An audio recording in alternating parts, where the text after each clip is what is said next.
குக்கரில் 2 spoon oil add பண்ணிக்கோங்க. பட்டை ஆட் பண்ணி ஒரு வெங்காயம் கட் பண்ணி அதையும் சேர்த்துட்டு நல்லா வதக்குங்க. இஞ்சி பூண்டு பேஸ்ட்டு, அதுக்கப்புறம் தக்காளி, ஒரு தக்காளி கட் பண்ணி அதை ஆட் பண்ணி மஞ்சள் மல்லிப்பொடி, குருமிளகு பொடி, ஜீரகம் வறுத்த பொடி அதையெல்லாம் சேர்த்துட்டு நல்லா வதக்குங்க. கழுவி வச்ச எலும்பை அது கூட ஆட் பண்ணிவிட்டு நல்லா அதையும் சேர்த்துட்டு கொஞ்சம் கொத்தமல்லி தலையும் கொஞ்சம் புதினா தலையும் ஆட் பண்ணிவிட்டு உப்பு தேவைக்கு தகுந்த மாதிரி அது கூட சேர்த்துட்டு இல்லை எலும்பு அது கூட சேர்த்துட்டு நல்லா கலக்குங்க. மிக்ஸ் பண்ணிவிட்டு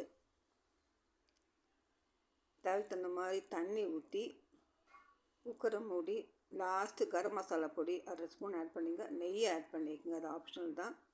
ஆட் பண்ணால் ரொம்ப நல்லாயிருக்கும். 10 விசில் வரைக்கும் வெயிட் பண்ணுங்கள். நம்மளோட சூப்பரான எலும்பு சூப்பு ரெடி.